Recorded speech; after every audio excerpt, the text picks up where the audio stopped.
So everything you need to know about your champion points and doing veteran content. And this is something I see a lot of people talking about builds. Deltia and Nefaris have come out with some guides for tanking recently and just some other things. But something I don't see them talking about is their champion points and what people need to understand for doing veteran content. So digging right into it, we'll go ahead and go into what I would consider defensive, right? There's just some small things that you need to consider. If you're low on CP, you don't have to max out certain things. You just need to start in the tree, right? So one of the first things that I would definitely recommend people looking at is anything that's going to be damage reduction, so defensive minded champion points, okay? So these would be the first place I would start. You can tell they're all damage reduction, one's healing oriented. You don't need the crit, right? The other thing is to negate some single target damage or damage over time, or if you cannot seem to stand, like you just cannot dodge roll, you're constantly standing in some sort of AoE. So you've got your choice. Personally, I take the Duelist rebuff, okay? And this is the first one that I usually put on my bar, right? Now, if you're low CP, okay, getting into this stuff is your damage. You probably don't want to prioritize this right off the bat unless, you know, you feel that you can. In PvE content, regardless of if you're a damage dealer or a tank, you're always going to want to slot a self-heal. So something I always take regardless of my race, my class, whatever build I'm playing, Stam, Mag, it doesn't matter. I always seem to lean towards looking at focus mending to take for myself, okay? It doesn't matter what I am. If I'm doing veteran content, just having this and these is where I get, so I get one line of defensive stuff from there, right? The next thing is looking into these. I do dodge roll a lot. So at least going the cost reduction, one rank. Now I don't bash a lot.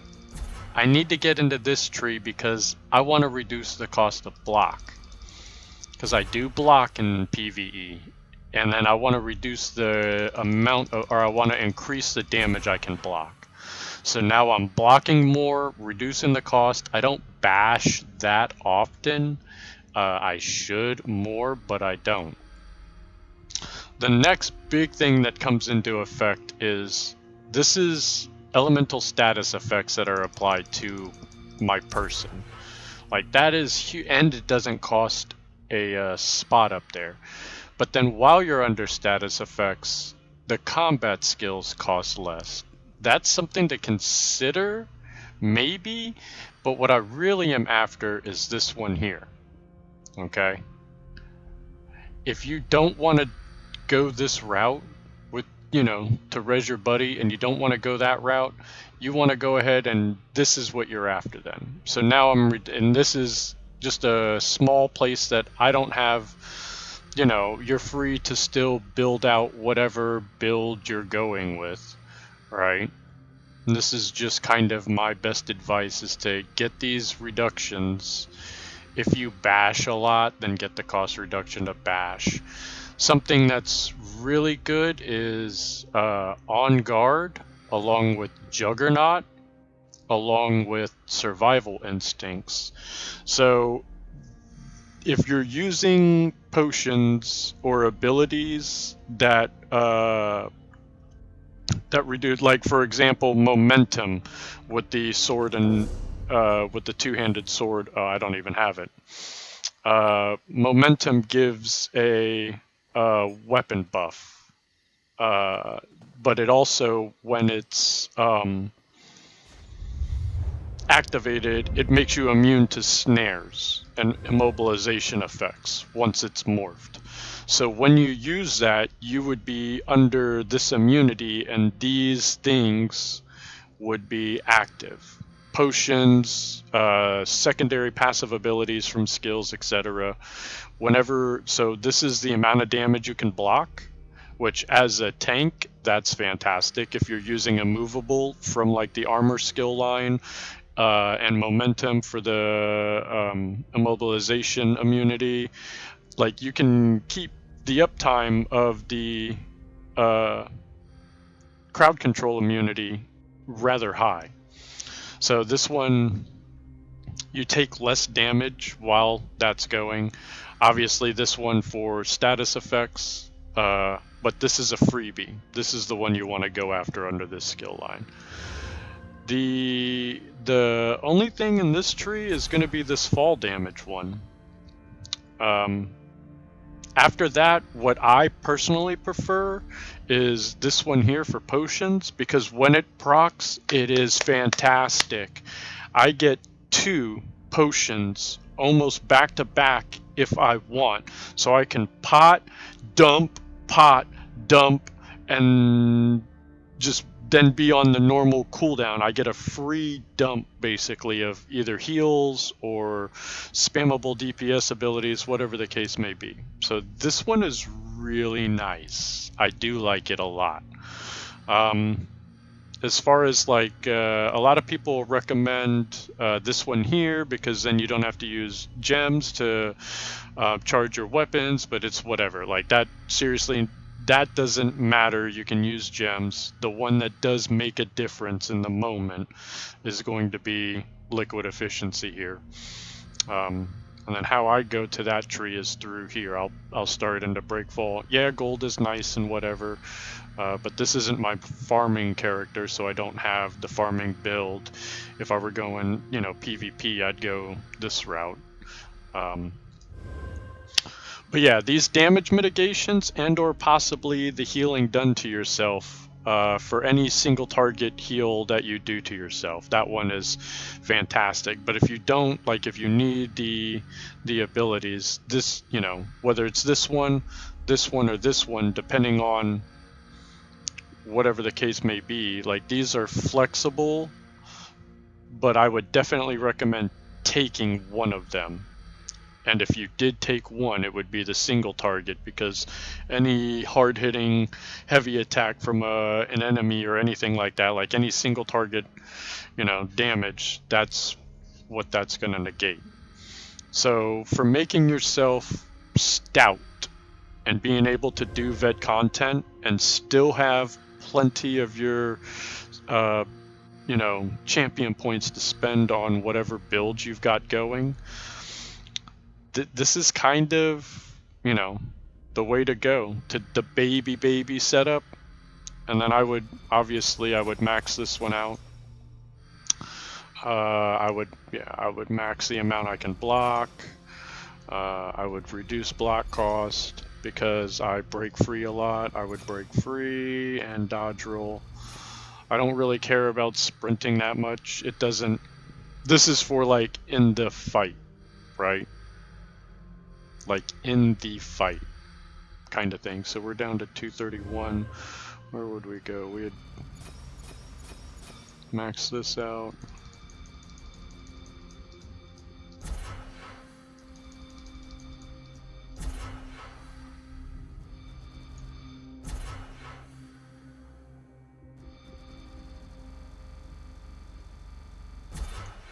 $240. So it was 231 on that tree. So it's about half. That's like CP 600 or so. CP 500. Gotta max this out. Then I would max out my healing done.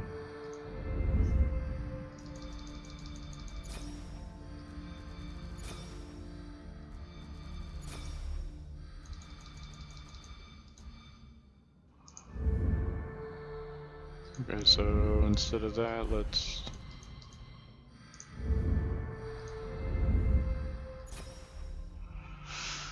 So, yeah. That's where I'd take that.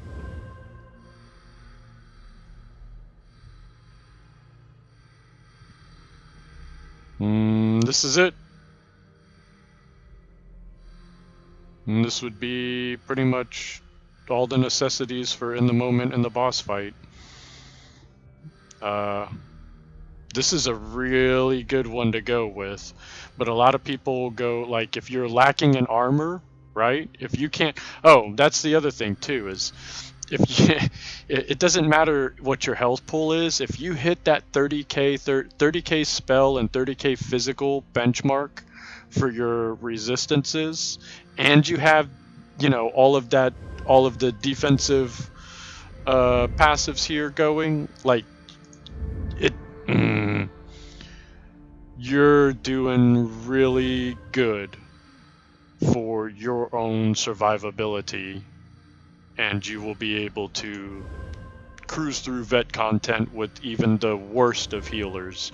Or possibly at this point, you could have a self-heal, and then what you could wind up doing is doing no healer, 3 DPS, and a really good tank that has some self-heals and whatnot. A tank should be able to stay alive independent of a healer. That's just a mentality that, you know, most people don't carry, but that's a whole nother discussion for a whole nother video.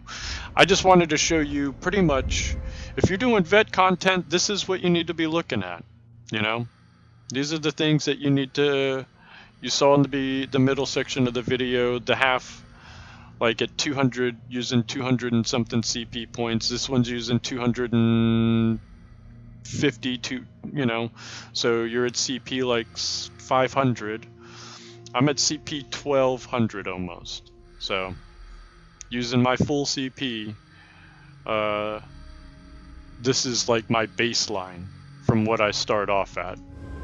If I want to build a, and then I figure, all right, what is my character doing? Is it tanking? Is it DPS? Is it, like, if I'm using sneak a lot, I'll obviously go into the sneak stuff. If he's treasure hunting a lot and doing dolmens and shit, I'll go into this shit. You know, it just depends on, you know, what am I doing here? Am I magicka? Am I stand based? You know, do I need the weapon damage and weapon damage from here, or do I need to build out the character differently? Blah blah blah, whatever the case may be for your build. I just wanted to explain that if you're doing vet content and you're getting rickrolled, if you're getting tore up by trash, it's because you didn't take the necessary precautions to build into your CP, to hard bake into your CP some survivability stuff. And this is what it looks like.